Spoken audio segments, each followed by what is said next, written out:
Ooh, here we are back again. So I'm making a little bit of that was weird. Making a little bit of a different video today. Um, and so I know I did the first 10 pages of my Blade script, and I actually made a second video of the next 10 pages of the Blade video. But before I get into that, I want to get a little more personal. And I want to talk about a script I wrote that is very, very near and dear to my heart. It's going to be my debut feature. Um, Ain't no fucking hopefully. This is gonna be my debut feature, and I'm working on getting the money for it right now. I shot a proof of concept short film in 2018. I think it was 2018, 2018. Well, maybe a little or 2017, and I submitted it to a ton of film festivals. And I'm embarrassed to say, but not really, because I was young. You live and you learn. But I was so blinded by what I thought was success. I didn't realize our true potential because the film it got rejected by like Sundance and Cannes, and of course it did. Yeah, it's my first short film, but it got a lot of recognition at other smaller festivals, and I was still discouraged because I had my eye on the prize. I would say I was standing at the 3 point line waiting for somebody to pass me the ball to shoot a game winning 3 pointer when I've already stole the ball, laid it up, and then on the other side of the court got the game winning rebound already. So what I'm on the 3 point line for? It's just stuff that I had to realize about myself, before I can even go on this journey. You know what I'm saying? I had to redefine what it is. So I'm just trying to put that out there more, put the short film out there for this more, the proof of concept joint I did, and then just talk more about the Freedom Writer because, this script is this script is nice, man. I love the script. So I'm gonna read y'all the first 10 pages of this, and we go get into it. So, fading in obviously. Exterior, New, New York City downtown night. The luminescent streetlights brighten up the dark reflection on the concrete. Cars are parked, but no one is around. The street signs shine with no purpose. So that's the first thing I wrote, but that is not the opening shot. The opening shot is actually this next line. But the thing is, the opening shot, we'll be able to see that first line through the opening shot. But the opening shot is gonna be like a ultra close up on the eyes. Like that's all you're gonna see is eyes. Kind of like 12 Monkeys. Remember shot in 12 Monkeys when you see Cole as a kid, his eyes? That's the opening shot for this. So a young Korean girl, Yuri, age 12, wears a tank top and shorts as she runs for her life past the street sign. So she's like panting and running and stops, and that's when it fades in and we see her eyes and we see her panting and the camera pans out, and then you see that's when you see the luminescent street lights and you see that she's in the streets, like she's and Yuri looks to her left, then looks to her right, and not a soul is visible, only her fearful breaths in the wind. She gets up and runs to the alley. Yuri makes her way through the alley to the other side of the neighborhood, and this is all gonna be one shot as well. So like from that opening of us wide, like close up on her eyes, you go pan it out, and the camera's just gonna be going as she's moving. I'm gonna have a lot of fun directing this, as you can tell. Um, Yuri, Yuri steps foot on concrete, and a black car pulls up in front of her and stops her in her tracks. Another black car pulls up. The door opens, and a Russian man, Harry Yugoslav, 34, steps out. 4 gold chains, 2 rings on each hand, smooth hair, and a hairy chest. He has on slacks and an open black button-up shirt. Harry takes a good look at Yuri. Yuri looks back at him and she pants for her life. I know the music I'm gonna have that's gonna be playing. Well, if we can get the rights to that music, that's gonna be playing and singing. It just strings so well. And Yuri looks back at him and she pants for her life. And then Harry says, "Where do you think you're going? No one wants you. Come on, stop wasting my time." Yuri stands still and doesn't move. Her and Harry's eyes meet on the battlefield. "Let's go," says Harry. Yuri turns and runs away.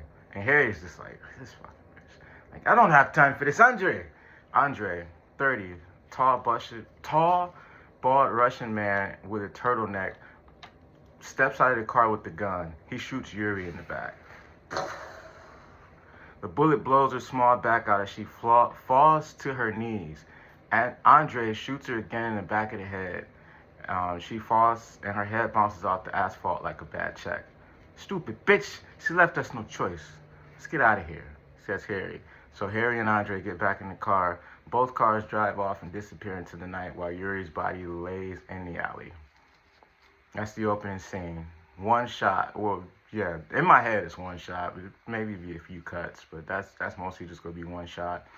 Then the next scene, interior police station day.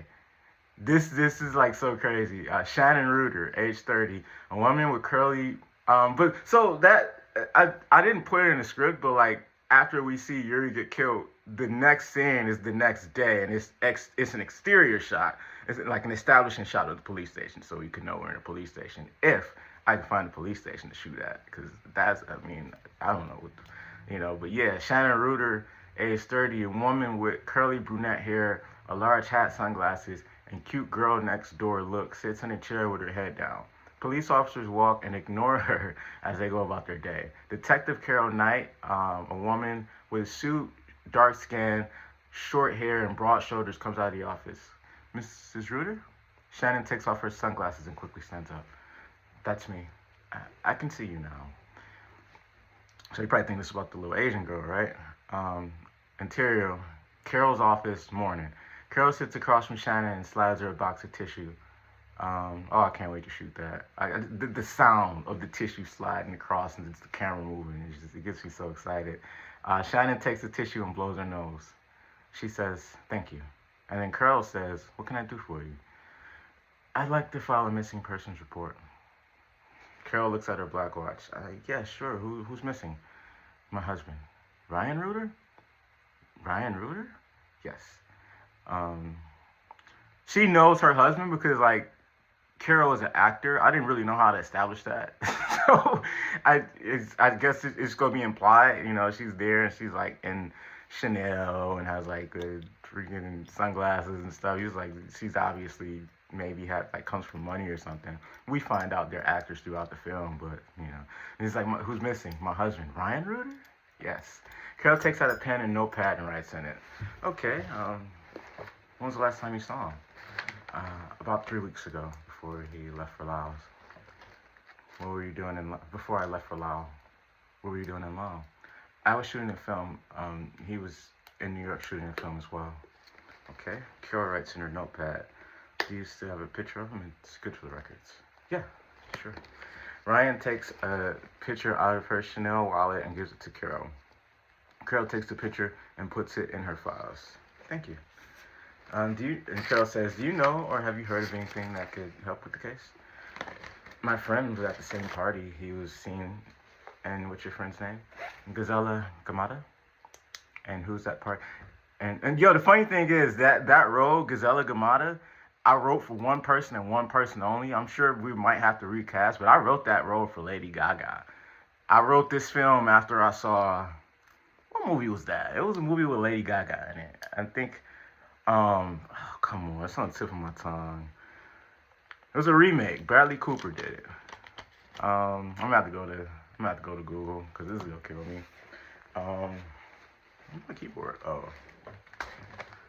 we getting all off subject, but I just have to. I can't leave things like that in my mind. What was that movie? Yes, A Star Is Born. So after I saw A Star Is Born, I wrote this movie.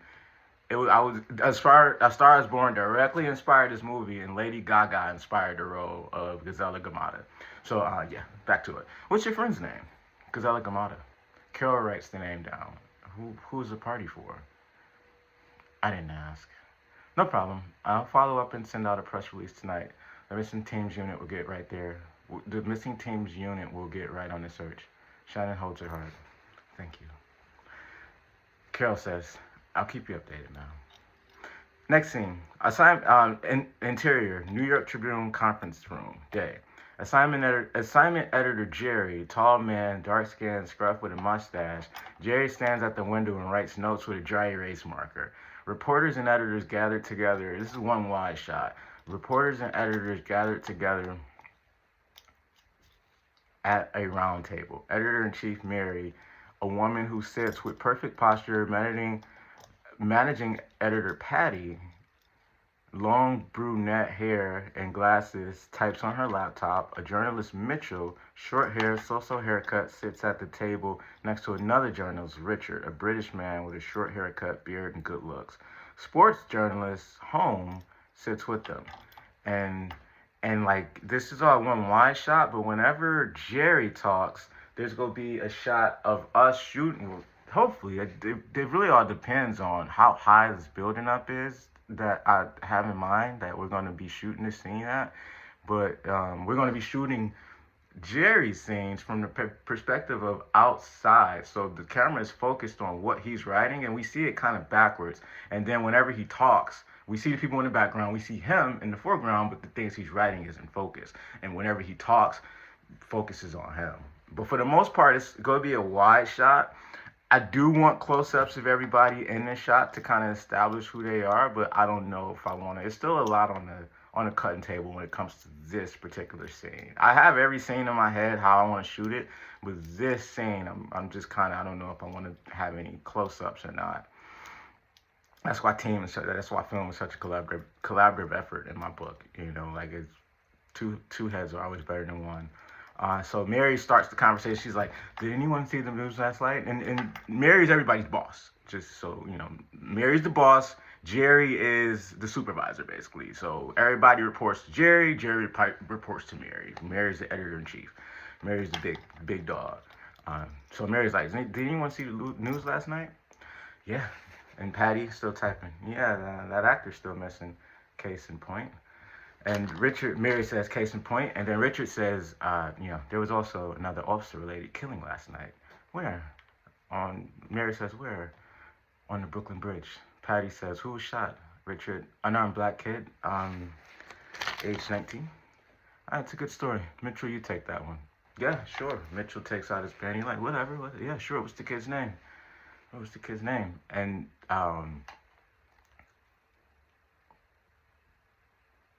he's like, sure, what's the kid's name? And Richard looks at Jerry, and then it's like back at Mitchell, like his name was Harry Freeman, and he's kind of like, damn, you just gonna give my story away?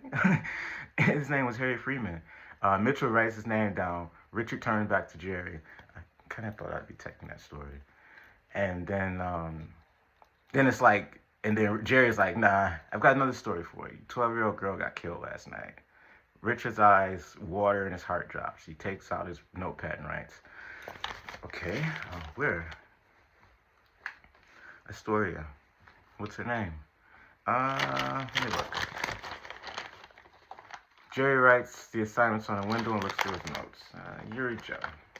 So that opening scene, like, that is so deep to me because it's so, like, this little girl just died and got shot, and look at her, like, look at the legacy behind that, you know, like, that, the next scene, they're at the police station, but they're not asking about the girl.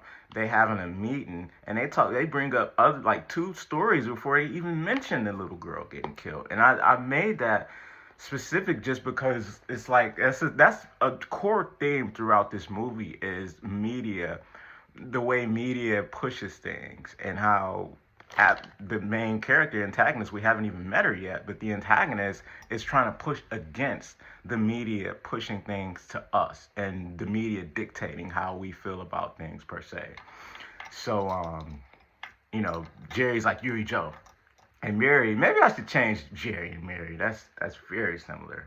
That's kind of, yeah. But Mary's like, I should change, like, their names. Like, want to be like Joe or something. They shouldn't rhyme. But Mary's like, that's a big story. I'm looking forward to reading your first draft. Thank you for the opportunity. Richard smiles and puts notes in the folder. Sports, easy day for you at least. Yankees are on a 6-game win streak. And everybody kind of smiles. Interior, New York Tribune, day. Everyone walks out of the conference room with their paperwork. And this right here is my director moment, because we are introduced to Abigail, our protagonist. So I think something I was listening to Tarantino talk about is what a director's job is. And I think one of the core jobs of a director is introduction.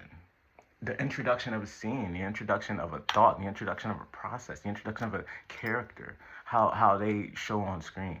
So it's gonna be this shot of the elevator opening, and the elevator comes open, and then immediately the next shot is um, a back, like a shot shooting the back of her head as she walks out.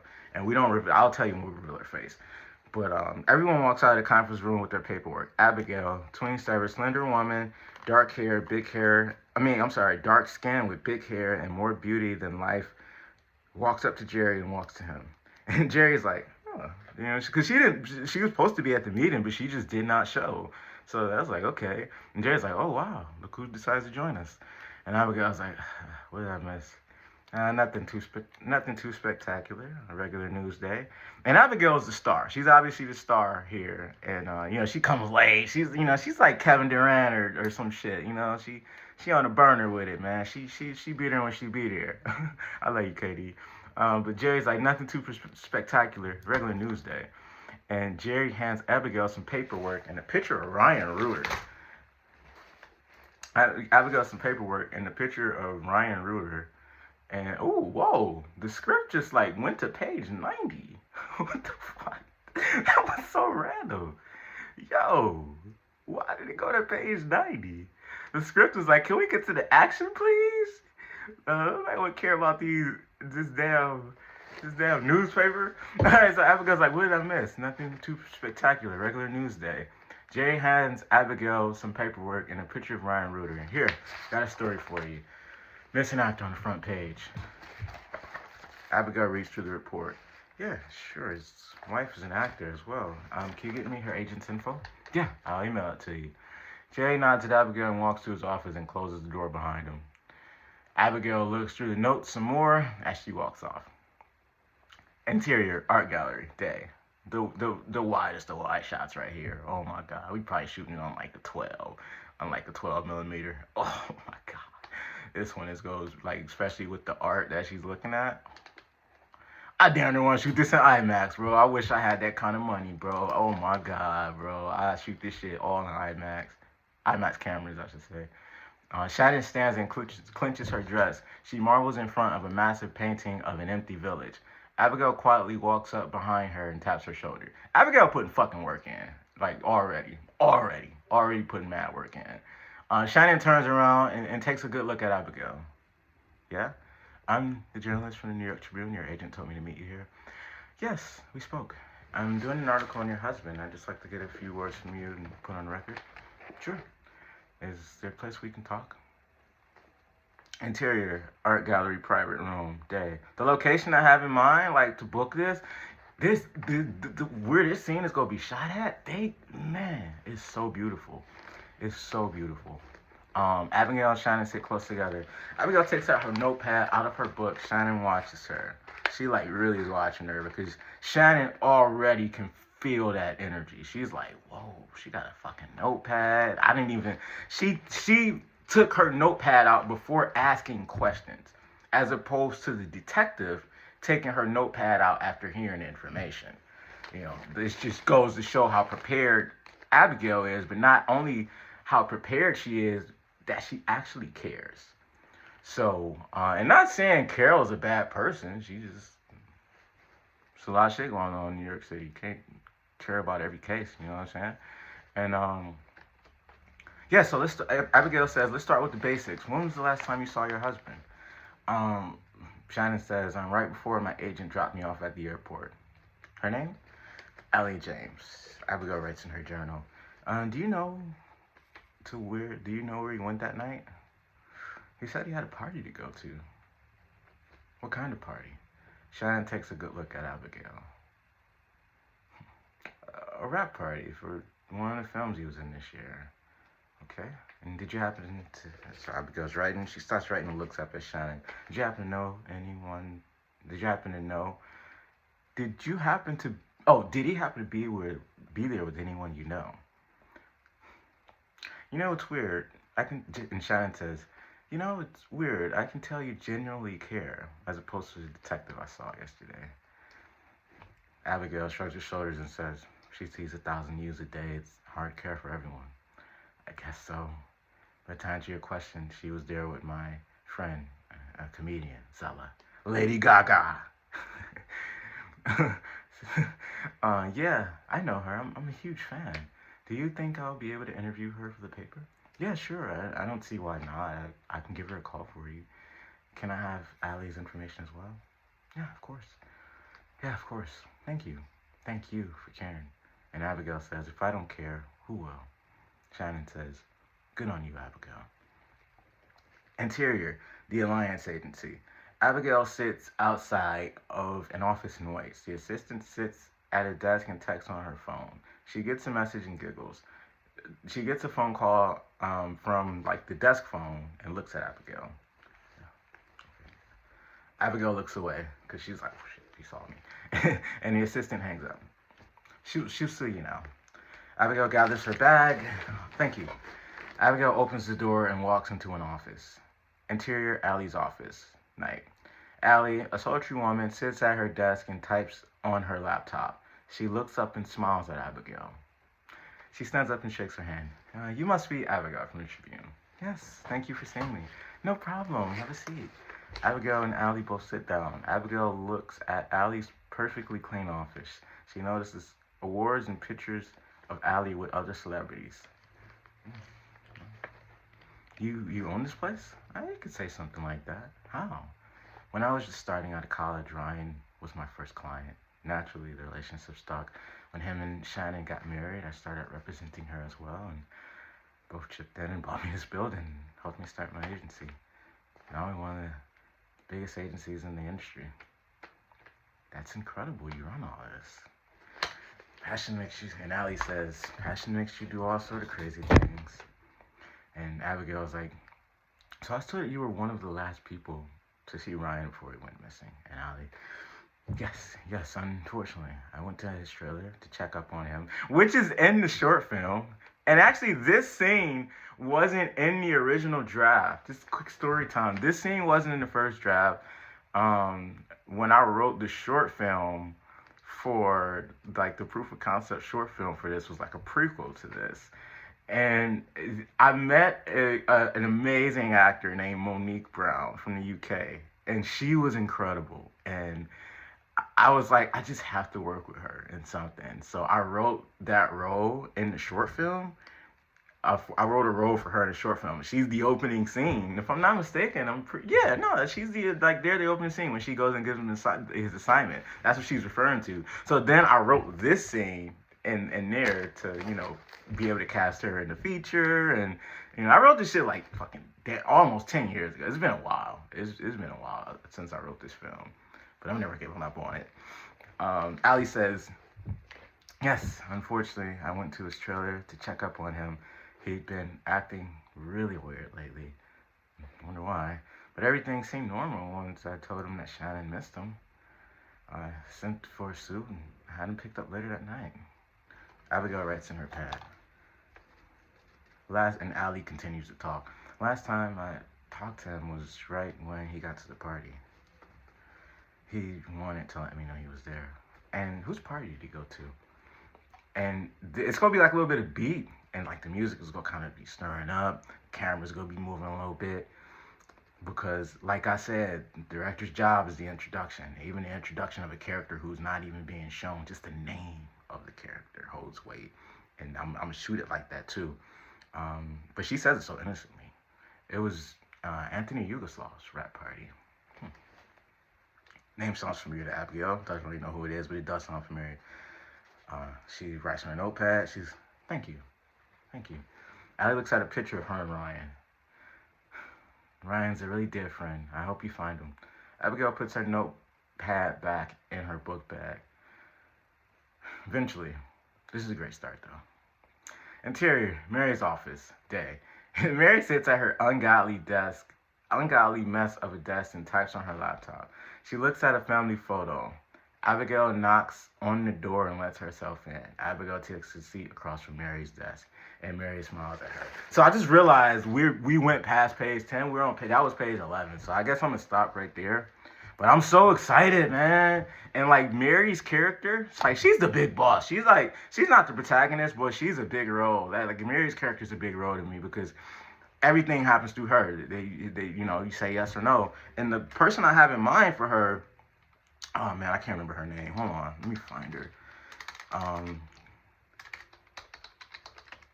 oh man, Artie's wife, Artie Bucco's wife from The Sopranos. I can't remember her name. Oh yeah, Catherine Narducci. I hope I said that correctly, but yeah, Catherine Narducci. I wrote the role of Mary for her. I think she's electric, and she's such a good actor. And Mary's role is just like, let me just read this scene real quick so y'all can see. So Mary's like, "Hey," Abigail's like, "What's up?" And Mary's like, I didn't see you at the meeting this morning." Abigail's like, "Yeah, I got a late start, but I talked to Jerry and got my assignment. I can't help but ask why missing actors on the front page, but not the little girl who got killed last night." Oh, and Mary's typed. So Mary stops typing. People care about entertainment. Abigail sighs and accepts her harsh reality. "Well, I've got good leads on my article, nevertheless." Mary continues typing. "Oh, yeah? I just came from an interview with Ryan Drive, Shannon Reuter, and his agent. How was it?" "Decent. Got confirmation from both of them that he was last seen at Anthony Yugoslav's rap party, but Shannon hasn't seen him in America in 3 weeks, and it's kind of hard to get viable information from his agent who only saw him that morning." Both still great references. Yeah, definitely, but I mean, it's an even better reference. The last person who saw him. And who is this person? And Mary already know where this is going. She's like, "And who is this person?" "The comedian, Zella." "Absolutely not. Come on, just one night in California." So I don't know, like all my cinephiles might know what this scene was inspired by. As I'm reading this, I really see that I hold my inspirations like right here, like no hiding it. Like this is damn near word for word taken from Man of Steel. Remember when Amy Adams wanted to go like and get another story? That scene inspired this scene, and and it's like, come on, just one night in California. He's like, "You have a statement from," and Mary's like, "You have a statement from his wife. I'm sure that's quite enough." But she wasn't at the party. The party is the last place anyone saw him. And Abigail looks Mary deep in the eyes. "When did we stop becoming credible?" She asked Mary there. Mary's like, "Coach." Abigail smiles and balls up her fist. "Thank you." Abigail runs out of the office. One night, Abigail, and then exterior downtown Los Angeles sunset. Abigail walks the streets with buildings on her bag. She walks amongst all the buildings and finds Zella on a park bench. And then we gonna stop it there. But ooh, just that introduction to Lady Gaga. Just imagine how I'm gonna shoot that, man. Like I really want Lady Gaga to play Zella. I don't know why. That was the vision I had 8 years ago, and I like to stick to my vision. I don't have visions for no reason. I like to stick to my visions. This is a role for Stephanie, and but yeah, man, I'm excited. I wanna get this shot. I got all my locations. In the first draft of the script, Zella was in Toronto, but then I changed it to California to be cheaper.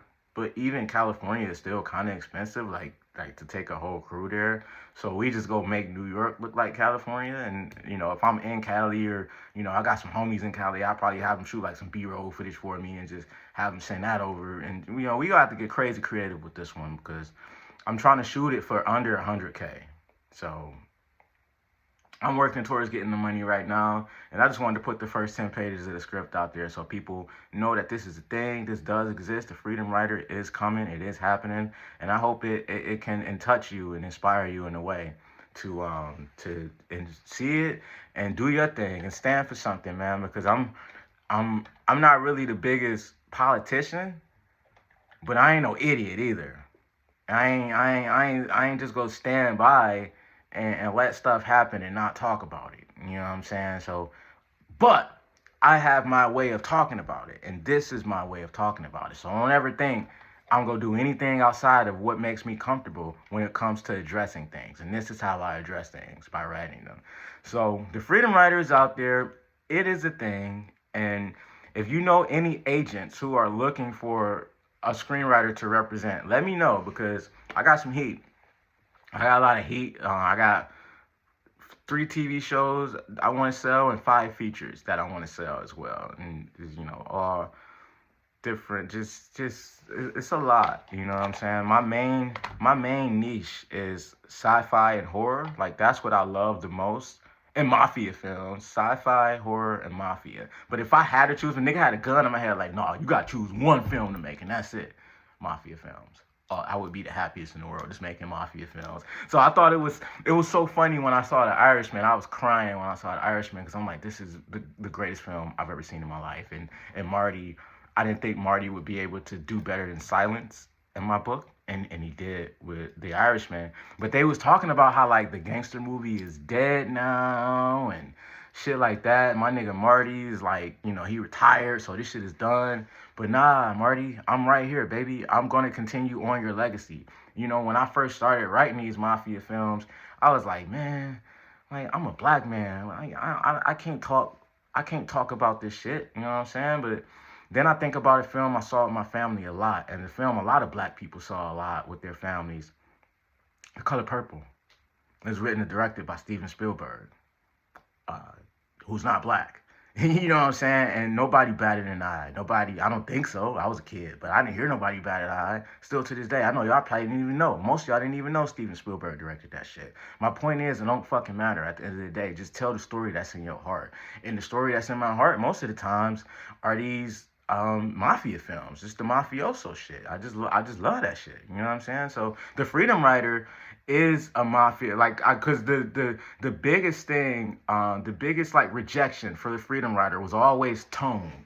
People didn't know what tone it was. It's like, is this a drama? Is this a newspaper drama or is it a mafia film? So I had to decide what the tone is, and this is a mafia film. The Freedom Writer is a mafia film, and I want to continue on the legacy of making mafia films. The next film I want to make is my film I wrote, The Keys of Life, another mafia film, but this one has the Italian mob in it and some Jewish mob and black people. It's a heist film, but I want Timothy Chalamet in it to play my mobster. I actually got a few roles for Timothy Chalamet. I want to play as like mobsters and shit like that, and just shit roles for everybody, man. Holla at your boy for real.